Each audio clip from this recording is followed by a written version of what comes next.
Hello ladies and gentlemen, I'm Mini Assassin, and Pokemon Blue with only status moves was weirdly brutal at some points, but overall, not too bad. Like I promised last time, today's run is Pokemon Crystal with only status moves. Here in Generation 2, things are a bit different than in Generation 1. For starters, we can actually stall our opponents into using Struggle, which means that this is legitimately possible without any rule bending. Oh, and Pokemon can hold items now, so that's pretty neat. The rules are the same as last time. I can only select status moves in battle, no physical or special moves allowed. No items in battle, except for Pokeballs and held items. Battle style will be on set. I can only catch one of each unique evolutionary line. My Pokemon cannot be a higher level than the next gym leader's ace at the start of the battle. While working on this run, I noticed that J-Rose did this exact challenge, and, whether intentionally or not, managed to follow all of my so-called hard rules. If you want to see a real video, go watch his. Getting into the run, I pick my starter, Rainer the Chikorita. Much like last time, the other two starters don't learn very useful status moves.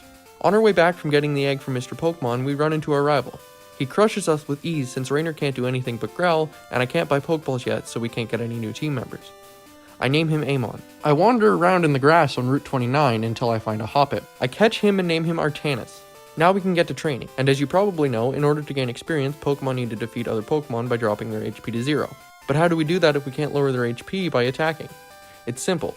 We deplete the opposing Pokemon's power points to 0 and force it to use Struggle, a move that deals recoil damage equal to 1/4 the damage dealt by the attack. If we can get a Pokemon to use this move, they can knock themselves out and we can gain experience. I do this on Wild Hoppip, since their only move is Splash, which does nothing. All I need to do is Splash and Growl for 40 turns until they start to struggle. Eventually, Artanis reaches level 5 and learns Synthesis, a move that heals half the user's max HP during the day. I head to Route 30 and catch a Caterpie named Zeratul, then train him up to level 7 so he evolves and learns Harden. I try the fight with youngster Mikey, the first unavoidable trainer, who has a Pidgey and a Rattata. I manage to get the Pidgey to struggle itself down to 0 HP, but the Rattata takes me out. I'm going to need more bodies. I catch a Pidgey named Kerrigan, then train her up to level 5 so she learns Sand Attack. I don't like relying on accuracy and evasion moves because then it becomes a game of chance, but I really don't have a choice here. I try the fight again, but find a quirk of the Generation 2 games. Struggle has an accuracy check. In Generation 4 and later, Struggle always hits, regardless of modifiers like Sand Attack and Double Team. But here in Generation 2, it can miss, meaning Pidgey and Rattata take a long time to knock themselves out, but they eventually do, so we can progress. Our next obstacle is Falkner. I catch a Geodude named Horner so that we can have a team member resistant to flying and normal type moves. While training for the gym on Route 31, I encounter a Ghastly. He'll be useful, especially later once he learns Curse, so I catch him and name him Abathur. I get everyone to the level cap of 9, and Abathur learns Spite. I give Rainer, Horner, and Abathur berries, then take on Falkner. He isn't easy. Since we have no way to damage his team, we have to stall them out of power points and get them to use Struggle. Pidgey is simple enough, since Artanis is immune to Mud Slap and baits Tackle, and Abathur is immune to Tackle and baits Mud Slap. Switching back and forth between them allows us to take no damage until he runs out of power points for Mud Slap. Once that happens, I switch to Abathur and use Hypnosis, putting Pidgey to sleep. Then I switch to Rainer and Growl a few times. Once Pidgey wakes up, I switch back to Abathur and do it again until Pidgey's attack is minimized. I use Spike to speed up the process of stalling out Tackle until Pidgey is forced to use Struggle. I switch between Kerrigan and Zeratul since they are the least important for Pidgeotto. Once Pidgey is low, I use Harden a few times with Zeratul to hopefully allow him to tank some hits from Pidgeotto. I use String Shot to lower his speed, which allows Zeratul to outspeed and get another String Shot in. I send in Kerrigan, who now outspeeds, and use Sand Attack 3 times as Pidgeotto doesn't miss a single attack. That's alright though, since in previous attempts I lost due to Struggle missing too much. I send in Abathur and put him to sleep with Hypnosis, then switch to Rainer and start growling. Pidgeotto wakes up, but I just hope for misses. And there's always the berry to heal Rainer up if he takes too much. And he got crit. Oh well, we got 5 growls in. I send out Horner who baits Mudslap, then switch between him and Artanis who baits Gust. Once Pidgeotto is out of Mudslaps, I keep Horner in and stall until he runs out of Gust power points. With only Tackle left, he can't hit Abathur, who can then use Spite to force him to use Struggle much sooner. Once Pidgeotto is using Struggle, Horner and Artanis wait until he knocks himself out, winning us the Zephyr badge. While clearing out the Slowpoke well, Artanis learns Poison Powder, Abathur learns Curse, and Zeratul evolves into Butterfree. Amon attacks us on our way to the forest, leading Ghastly. I use Hypnosis as he switches to Zubat for some reason, so Zubat falls asleep and I use Curse, then switch to Horner. When Zubat faints, he sends in Quilava, and I sacrifice Horner to send in Zeratul and use String Shot. Zeratul survives an Ember, but Quilava still outspeeds and finishes him. I send Abathur back out and hit another Hypnosis Curse combo, then swap to Kerrigan and stall. Ghastly comes back out, and I sack Rainer to get a safe switch back to Abathur for a final Curse. He can't touch Kerrigan, so victory is ours. While training everyone up to level 16, Zeratul learns both Poison and Sleep Powder, and Raynor learns Reflect and Poison Powder, then evolves into Bayleaf. With everyone at level 16, it's time for Bugsy. It's a simple fight. Leading Raynor, I poison Metapod, then switch to Abathur since Metapod's only attack is Tackle. Once Kakuna comes out, I curse him, put him to sleep, and switch to Zeratul, who obviously gets poisoned when Kakuna wakes up and uses Poison Sting. Scyther is next, and I put him to sleep after missing one, then switch to Abathur and Kamikaze to get a curse off. Horner walls Scyther until we win the Hive badge. I teach Raynor Cut so we can move through Ilex Forest and get to Goldenrod City. You can challenge Whitney as soon as you get to Goldenrod, so I'll give it a shot. Leading Artanis, I poison her Clefairy, who can't do much unless she gets lucky. It gets a bit dicey when she calls Blizzard with Metronome, but thankfully it misses. We just wait until Poison takes her out, healing with Synthesis when we get low. I switch to Abathur on a double slap so he doesn't take any damage, then Curse when Miltank comes out. She outspeeds and hits a rollout, but it thankfully hasn't built any power yet. Abathur falls on the next turn and I send in Horner, who resists rollout, so he wouldn't have taken much damage even if it didn't miss. And just like that, we've won the Plane badge. After clearing the Sudowoodo on Route 36, I talk to the man on the Violet City side and receive the TM for Rock Smash. I teach it to Horner, then go to Dark Cave and smash rocks until I find a Shuckle. I catch him and name him Stepman. He'll replace Kerrigan, since Sand Attack had its use, but it's not needed anymore. I also catch a Miltank on Route 38 named Zagara. She'll replace Zeratul, since his stats aren't the best, and we already have 2 other members with Poison Powder. While training, Artanis reaches level 18 and evolves into Skiploom. At the Burn Tower, we ambush Amon. He has a Haunter that likes to curse, so I lead Statman and Encore, then switch to Raynor so Haunter knocks himself out. Zubat is next, so I switch to Artanis, dodge a Supersonic, then use Sleep Powder, so I can safely curse with Abathur. I want Artanis out so that I can outspeed and poison the Quilava, but Zubat wakes up and uses a Leech Life, healing him enough so Curse doesn't KO him. I can't stay in because I risk being confused, so I switch to Raynor and get confused as Zubat goes down. Instead of attacking, Quilava uses Leer and Smokescreen as Raynor hits himself, then connects with Poison Powder. When Quilava finally falls, I have Artanis out so I can Sleep Powder the Magnemite, but I miss twice in a row as Magnemite hits a Sonic Boom, taking Artanis down. I curse with Abathur, then wall with Statman and Zagara until Magnemite faints. While training for Morty, Artanis learns Leech Seed, Zagara learns Milk Drink, Raynor learns Synthesis, and Statman learns Safeguard. Horner and Abathur both evolve here as well. Ghost Gym time! Morty leads a Ghastly, so Statman encores him into using Curse twice in a row, knocking himself out. Haunter is where things get a bit hairy. As he puts Statman to sleep, I sack him to let Artanis in without taking a free Nightshade. He curses, so he switches to Zagara as he puts her to sleep. I stay in while he just tries to use Mimic over and over until he goes down. Gengar comes out, and I stay in, forgetting that he has Dream Eater, then switch to Artanis and use Leech Seed as he misses a Hypnosis. My plan is to switch between Zagara and Artanis, hoping he alternates between Hypnosis and Dream Eater until he faints, but he uses Mean Look instead, dooming Zagara. I send in Artanis and try Sleep Powder, but Gengar outspeeds and connects with a Hypnosis. I predict the Dream Eater and switch to Abathur, then land a Hypnosis of our own. Curse takes care of Gengar, then I curse Haunter before going down to Nightshade. I send in Horner, and my plan to soak a few shots then switch is foiled yet again by Mean Look, but Haunter can't do anything against Curse, so the Fog Badge is ours. I teach Surf to Zagara and Strength to Horner, then I head to Cyanwood City. I'm not as familiar with the Generation 2 games, so I somehow convince myself I need Whirlpool to get there, and I head to Mahogany Town. While clearing out the Rocket Hideout, Artanis reaches level 27 and evolves into Jumpluff. I eventually realize that I'm just dumb and didn't surf far enough to the left, so I get to Cyanwood City. I grab the Secret Potion and challenge Chuck. His lead is Primeape, who can't hit ghosts, so I lead Abathur and Curse, then stall with Hypnosis until he faints. Poliwrath comes out, so I put him to sleep, then Curse as Chuck uses a full heal. I put him back to sleep, but Poliwrath wakes up and KOs Abathur with a Surf. He can't take out Raynor, even with a Dynamic Punch, so we win the Storm Badge. We head back to Olivine City and give Jasmine the Secret Potion. Now, Jasmine actually has a higher level cap than Price in both these games and the remakes, but I'll still try the fight with her while we're here. I lead Artanis into Magnemite and Sleep Powder before it can Thunder Wave, then a Leech Seed as it snoozes. I switch between Horner, who baits Sonic Boom, and Abathur, who baits an Electric type move, until Magnemite is at a sliver. I switch to Zagara on a Supersonic as Leech Seed takes Magnemite down, thinking I could sack her to Steelix, but Jasmine sends out her second Magnemite. I use Horner as a pivot so Artanis doesn't get paralyzed from Thunder Wave, then try for Sleep Powder and miss, so Artanis gets paralyzed anyway. He takes a Thunderbolt, then I use Leech Seed and switch to Abathur to Curse. When Magnemite goes down and Steelix comes out, I curse, then Horner falls to Iron Tail. I send in Zagara and start to growl, getting 6 of them in before being crit after Jasmine heals. I use Encore with Stepman, locking Steelix into Screech until he goes down, winning us the Mineral Badge. I head back to Mahogany Town, and since a few of my team members are behind on levels, I take the chance to train everyone up to level 31. Horner learns Harden, and Abathur learns Confuse Ray, replacing Spite. Now it's time to take on Price. I lead Abathur and put Seal to sleep before using Curse and Confuse Ray. I switch to Artanis as Seal wakes up and hits a hard Aurora Beam, then put him back to sleep as Curse takes him out. Dugong comes out and I put him to sleep and seed him as he wakes up and takes Artanis out. I send in Abathur and put him back to sleep after 2 tries, then Curse and Confuse him.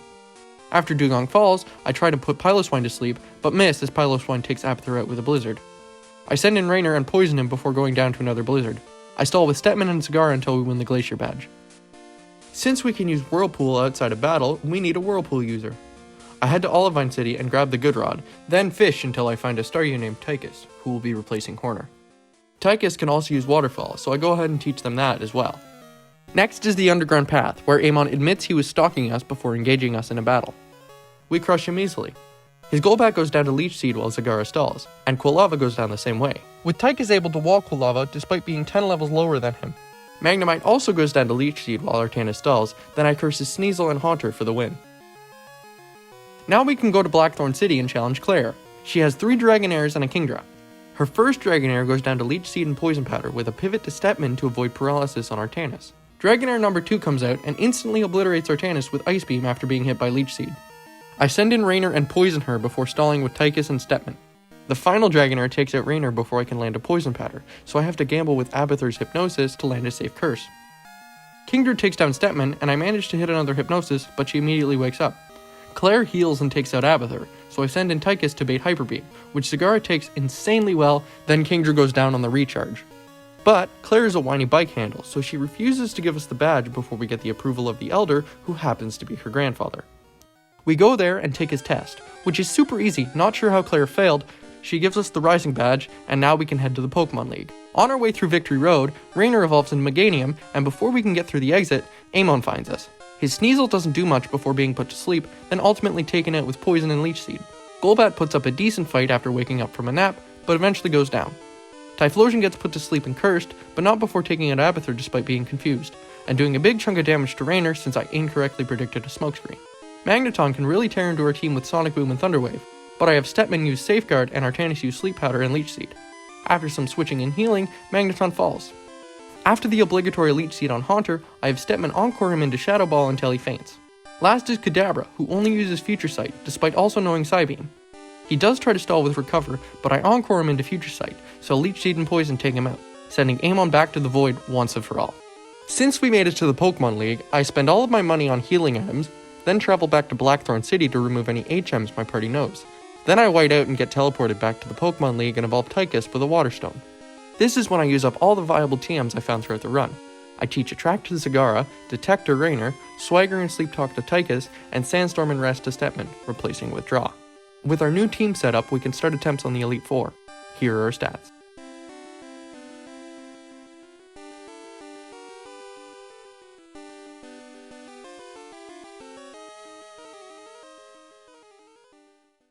I give everyone a Bitterberry, since Will's Pokemon like to use Confuse Ray. I immediately put his lead Xatu to sleep with Artanis, then Leech Seed and switch to Tychus. I whip his Swagger as he wakes up and uses Confuse Ray, consuming Tychus' Bitterberry. I try Swagger again, succeeding this time as Xatu hits himself twice for the knockout.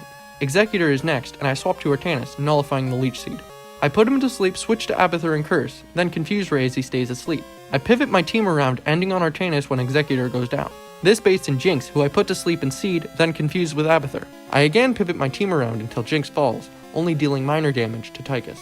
Will's second Xatu is out, so I Swagger and stall with Tychus until Xatu gets Tychus dangerously low.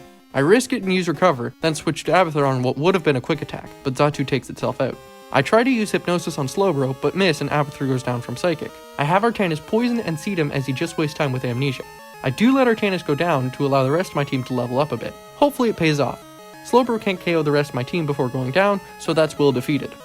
Moving on to Koga, I only have 3 Poison Cure Berries, because I'm dumb and didn't get more. I give 1 to Artanis, Tychus, and Zagara. Abathur and Rainer get normal berries, and Stepman gets a mint berry. His lead area dose doesn't do much of anything before going down.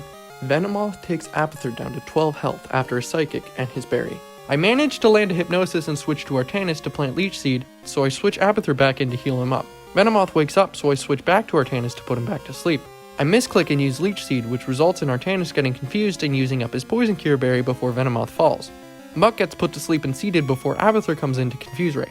By the time Muck hits 0 HP, Abathur is back to full. Fortress comes out and uses spikes, so switching hurts now. I send in Artanis and seat him, then put him to sleep. Unfortunately, he wakes up at a sliver and uses Explosion, taking Artanis down from full health. I send in Abathur, who just barely manages to survive a wing attack and curse the Crobat. Since this is Koga's last Pokemon, we basically won, because even with Spike's damage from switching so much, he can't take out the rest of my team. Bruno is next. Hitmontop is easy. I poison him, then pivot between Artanis, who baits Quick Attack, and Abathur, who baits Dig.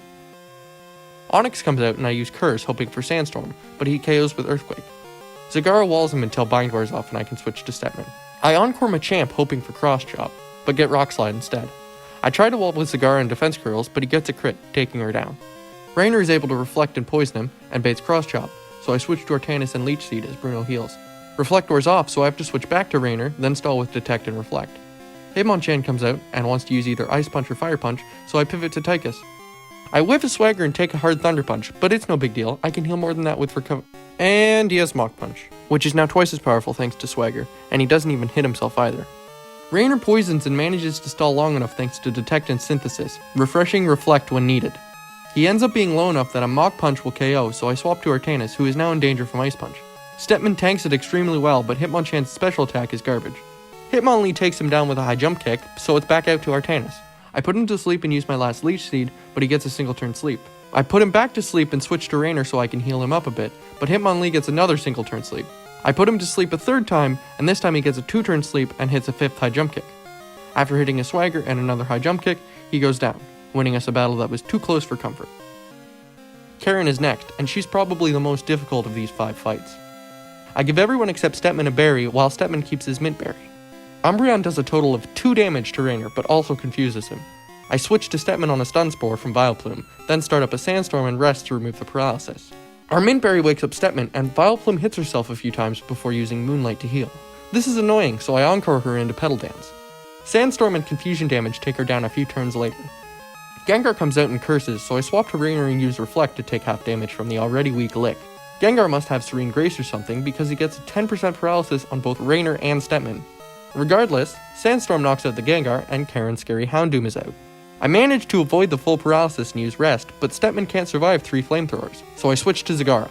I tried to stall as much as possible with Milk Drink, but the Sandstorm takes out Zagara. My plan was to stall Houndoom out of flamethrower power points, but I forgot that I used all of the Detect power points, so I sack Rainer, and Artanis ekes out a Sleep Powder and Leech Seed combo. I switch to Tychus, then to Stepman as Houndoom wakes up, does some damage, and roars for some reason. I forgot Karen could heal, so I switched to Stepman instead of using Curse, but after some more stalling and a misplay that downs Tychus, Houndoom finally faints. Murkrow is last, and even though Feint Attack crit and nearly takes Artanis down, Leech Seed and Poison take her out. Finally, we made it to the champion, Lance, and we don't have Toxic, so it'll be more interesting this time. I give everyone who consumed their berries new ones. All Gyarados does is summon the rain and Hyper Beam Rainer for half his health. Dragonite takes him down with a Blizzard, so I send in Tychus and use Swagger, raising Dragonite's attack and baiting Hyper Beam. I hard switch to Stepman, who takes half his health and damage, then use Encore and wall Dragonite with Abathur. I managed to land a Hypnosis on the second Dragonite, then Curse and wall it with Artanis. I put the Aerodactyl to sleep, then seed him and switch to Tychus. Rock Slide does big damage and then Hyper Beam KOs. I try to use Encore, but I'm out of power points, so I stall instead, going down to 3 HP before getting a rest off. Zagara takes huge damage from a critical Rock Slide, going down on the follow-up. After a few turns, the Aerodactyl falls and Charizard is out. I put him to sleep and Charizard somehow avoids a Leech Seed in his sleep. After landing it, I swap to Stepman and wall Charizard until he goes down, bringing in Lance's final Dragonite. He takes a chunk from Sandstorm Chip, but I ultimately have to sack Stepman to safely bring in Abathur and Curse. I Leech Seed with Artanis, then whip a Poison Powder. This ends up being a blessing in disguise because Dragonite knows Fire Blast. Lance uses a full restore as I put the fire-breathing dragon to sleep, but Lance has a full heal. I put him back to sleep, and he goes down, crowning us the champion. But it's not over yet. We've still got the obligatory post-game fight with Red that happens in literally every other challenge run of the Generation 2 games on YouTube. I won't be showing any of the Kanto gym leaders except Blue, since even in this challenge, they're all pushovers. I do find the leftovers and give them to Zagara though. After getting through Kanto, I challenge Blue, who has taken over the Viridian Gym after Giovanni left. Leading Zagara, I immediately attract his Pidgeot, which causes him to have a 50% chance to fail all of his moves. I start to growl and get exceedingly lucky as he doesn't do any damage until he's at -5 attack, at which point leftovers heals for more damage than he can deal. Anyways, once Pidgeot's attack is at -6, I switch to Rainer to set up Reflect and poison him, then stall until he faints. I poison Executor as he uses Leech Seed on a grass type. Obviously it fails. Blue heals twice with full restores, but eventually Executor faints, Arcanine comes out, and takes out Raynor with a flamethrower. I send out Artanis and gamble with Sleep Powder. Thankfully it connects, but he would have lived a flamethrower thanks to Light Screen. I use Leech Seed, then switch to Tychus and confuse him. Arcanine doesn't hit himself at all until I use Confuse Ray a second time, and Leech Seed would have taken him down at that point. Blue's Scary Alakazam is next, and even though Tychus resists Psychic, it still does insane damage. I Swagger, and get another streak of insane luck as Alakazam doesn't land any more attacks and takes himself out. But he does disable Recover. I decide to go all in on Swagger and use it on Gyarados, even though he knows Hyper Beam, which he of course uses over and over again after the initial attack boost. He takes Tychus down, but not before taking himself down to 1/3. Abathur comes out and confuses him on the recharge. Then, since he can't use Hyper Beam, I switch to Artanis on what could be a Hydro Pump, but he knocks himself out. Rhydon is an easy win with Leech Seed, but he takes Artanis out with a Rock Slide before we can land a Poison Powder. Zagara walls him until he goes down, winning us the battle and letting us go to Mount Silver. I get to Red, teach everybody Protect, and try the fight with him, but Espeon's Psychic just hits way too hard. I didn't want to use Toxic this run since I relied on it so much last time, but gaining levels is such a pain at this point, so I just teach it to Artanis and try the fight again. It actually goes worse. Abathur is our only fighter standing once we get to Espeon, and he's only at 2 HP. Espeon obviously takes him out. I think I just need levels. I'll get everyone to at least level 50 and come back. This time, leading Abathur, I put Pikachu to sleep as he misses a Thunder. This causes Red to use a full restore, so I use Hypnosis twice more, as Red heals again, and then I use Curse. As Pikachu naps, I send in Raynor and waste 2 turns. When Pikachu is dropped to his liver, I use Light Screen, since we'll need it up later. When Venusaur comes out, I switch to Stepman as he uses Sunny Day, which means he'll get off a Solar Beam, and we can't stop it. Thanks to our precisely timed Light Screen, we can take half damage and turn the sun into a sandstorm. I Encore Venusaur into Sunny Day, letting him deplete all of his power points for the move while also refreshing the sandstorm. Once he's out of power points and resumes using Solar Beam, I Encore him into that, too, because otherwise he might use Synthesis. Since Solar Beam takes 2 turns to charge, we can Protect on the turn the damage comes to avoid damage entirely, while the Sandstorm slowly chips Venusaur down. When Blastoise comes out, I swap to Raynor to take the Surf, then get lucky as Blizzard misses and we poison him. After some stalling with Protect and Tychus, we get some more luck as Blastoise misses another Blizzard and we set up Light Screen. Then Blastoise does the dumbest possible thing and sets up the Rain as Charizard comes out. Charizard won't use Flamethrower since it's raining and we have Light Screen up. Raynor just barely survives Wing Attack, so I stay in and poison him. After some more Protect stalling and swapping Tychus to absorb Flamethrowers when the rain stops, getting burned in the process, Charizard goes down and Red's Espeon comes out. I stall at his 10 Psychics with Protect the best that I can, but by the time he runs out of Psychic power points, he's taken everybody down except Abathur and Artanis. On what I think is the final Psychic, I Protect with Artanis, but apparently Red can read my mind and goes for Reflect. I take my chances and go for a double Protect, but it fails and Artanis gets hit hard, but survives. I managed to hit a Leech Seed before falling to Swift. Espeon's Mudslaps might be super effective against Abathur, but the 20 power and Espeon's base 65 attack allow Abathur to heal more than he is damaged. Snorlax can't hit Ghost, so Abathur can curse him without worry. He does like to use Rest a lot, so I need to hit a Confuse Ray. Easier said than done with all those accuracy drops though. Thankfully I managed to hit one and Snorlax hits himself, then falls to Curse, so we finally won against Red. This run was honestly pretty brutal for me to get through, but that's probably because my lack of Generation 2 knowledge led me in circles. If you liked it, be sure to hit that like button to let me know. Don't forget to subscribe because next time I'll be playing Pokemon Emerald without dealing damage, and I'm super excited.